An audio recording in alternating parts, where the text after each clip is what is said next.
আমি খুব বেশি মোবাইল দেখা পারসন না। ঠিক আছে, দেখলেও চলে, না দেখলেও চলে। তবে একটা বদঅভ্যাস হচ্ছে Instagram আব্বা আমাকে করে দিছে।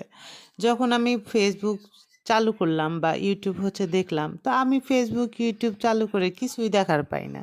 আমি ভাবি যে মানুষ কি দেখে? ঘন্টার পর ঘন্টা, দিনের পর দিন ফোন চোখের সামনে নিয়ে এত কিসের দেখাদেখি? মানে আমি বুঝতামই না যে এর মধ্যে আমি হচ্ছে কি দেখব? তো হচ্ছে আমি আমার মতো করে সময় কাটাতাম। তো দেখতে, দেখতে ইস্তাকার আব্বা হচ্ছে বলে যে, "তুমি কিছুই দেখতে পাও না? দেখো ফোনের মধ্যে কত কিছু আছে।" আসলে আমার মনে হয় যে আমি যেরকম ছোট একটু গণ্ডির মধ্যে থাকি, আমার ওই রকমটাই হচ্ছে থাকতে ভালো লাগে। তো একদিন দেখাইলো হচ্ছে অনেকগুলা বয়স্ক ভদ্রলোক হচ্ছে রান্নাবান্নার ভিডিও বানায়, কুকিং ভিডিও। তো ১ দিন ২ দিন দেখতে, দেখতে দেখলাম যে না বেশ ভালো লাগে। তারপরে দেখতে, দেখতে দেখাইলো হচ্ছে আ বিভিন্ন ধরনের চাইনিজ মুকব্যাং মানে খাবার ভিডিও। অনেক খাবার সামনে নিয়ে আসে। এত বড়, বড় করে হচ্ছে লোকমা দেয়। সেই সমস্ত হচ্ছে ভিডিও দেখাইলো। তো ১ দিন ২ দিন এরকম করে দেখতে, দেখতে দেখি এত বদঅভ্যাস হইছে যে সারাদিনে একটু সময় পাইলে মানে সারাদিনে তো দুপুরের সময় একটু ছাড়া তো আর আসলে ওইভাবে সময় পাওয়া যায় না। আর রাত্রেবেলা হচ্ছে ঘুমানোর আগে। তো ওইটুক সময়ে যে ফোন দেখি তখনই হচ্ছে আমি এরকম খাবার-দাবার ভিডিও বানাই।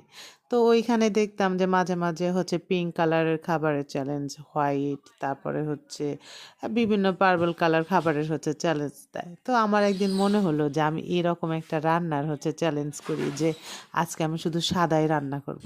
তো ভেবে চিন্তে হচ্ছে আজকেই আমার সেই দিনটা আসছে যে আজকে আমি হচ্ছে সাদা, সাদা খাবার রান্না করব। তো সেই চিন্তা করেই হচ্ছে আজকে পোলাও রান্না করছি ১ম এই। তো পোলাওটা কিন্তু দেখছেন কেমন করে হচ্ছে রান্না করেছি। সচরাচর আমরা ওইভাবেই হচ্ছে রান্না করি। তো তারপরে হচ্ছে কিছু টিকিয়া ভেজে নিছি। আর এখন এখন হচ্ছে খুদ ভাজি করতেছি। খুদটা কিন্তু আমি সকালে হচ্ছে রান্না করছিলাম। তো খুদ ভাজি কে, কে খান পছন্দ করেন আর কে, কে চেনেন না যে এই জিনিসটা কি? এইটা হলো আমরা যে রেগুলার ভাতটা খাই, আগের সময় আমার মাকে দেখতাম যে হচ্ছে আমার আব্বু যে চাল কিনে নিয়ে আসতো, সেই চাল কুলোতে ঝাড়লে এরকম অনেক হচ্ছে খুদ বেরোতো।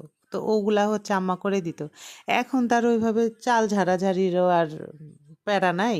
খুদগুলাও হচ্ছে আর বের হয় না। তো বাজারে কিন্তু হচ্ছে এখন ৳৪০-৫০ কেজিতে হচ্ছে এই খুদগুলা পাওয়া যায়। তো এই খুদগুলা হচ্ছে গিফটে পাইছি। আমরা কিন্তু প্রায় পাই হচ্ছে এটা সেটা হচ্ছে পাই। তো খুদগুলা একজন দিছে, অনেকগুলা দিছে। তো কি করব? অনেকদিন খাওয়ার পরে এই কয়টা বেঁচে গেছে। আর মাথার মধ্যে তো ওই যে ছিল একটা জিনিস। তো ভাবলাম যে আজকে সকাল থেকেই হচ্ছে শুরু করি। তো পোলাওটা যেহেতু সাদা আবার খুদটাও হচ্ছে সাদা। তো খুদ রান্না করা কিন্তু খুবই সহজ।